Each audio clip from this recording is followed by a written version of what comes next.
بسم الله الرحمن الرحيم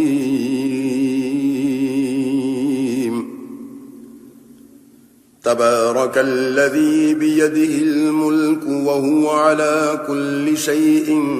قدير الذي خلق الموت والحياة ليبلوكم أيكم أحسن عملا وهو العزيز الغفور الذي خلق 7 سماوات طباقا ما ترى في خلق الرحمن من تفاوت فارجع البصر هل ترى من فطور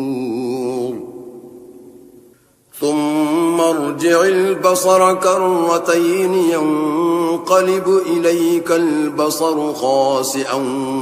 وهو حسير